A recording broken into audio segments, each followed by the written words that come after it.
What is going on? Here are the picks of the day for February 5th, and the strategy I'm going to use is reverse line movement. If you haven't heard of reverse line movement before, it's essentially where the line moves in a way where you don't expect it to. Reverse line movement doesn't mean every pick is going to be a winner, but that's normal. Profit in sports betting doesn't come from constantly being able to predict the right outcome. It's more so how you play the line, and over the long term, this strategy does work, and I'm going to show this with an example. Also, I'll be bringing you guys reverse line movement picks 4 to 5 times a week, so if you haven't already, make sure you hit that subscribe button and let's get into it. The first game I want to look at is the Kings versus Cavaliers.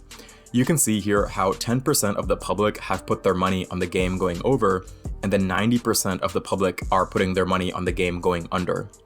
This game opened at over under 231. And then you may have noticed when you check lines in a sports book, every hour or even less, these lines are always adjusting. And what the bookies are doing is they're trying to beat the betting patterns. They want this to be as 50-50 as they can possibly get it, because that just ensures that they make a profit at the end of the day.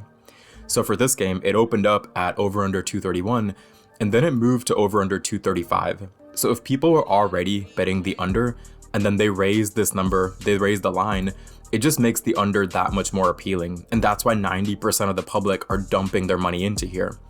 And so for this game, I'm going to go with the over. I also want to look at the Lakers versus the Hornets.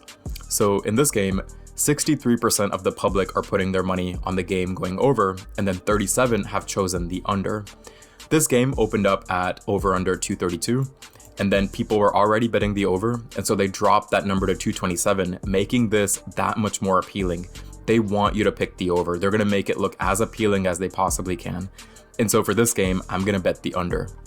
Personally, I prefer to look at over-unders, but you can apply this logic elsewhere if you want to.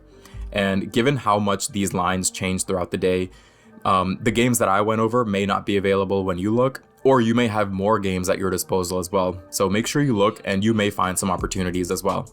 But I didn't see any more games to cover, so that wraps it up for today's video, and I'll see you all in the next one. Peace.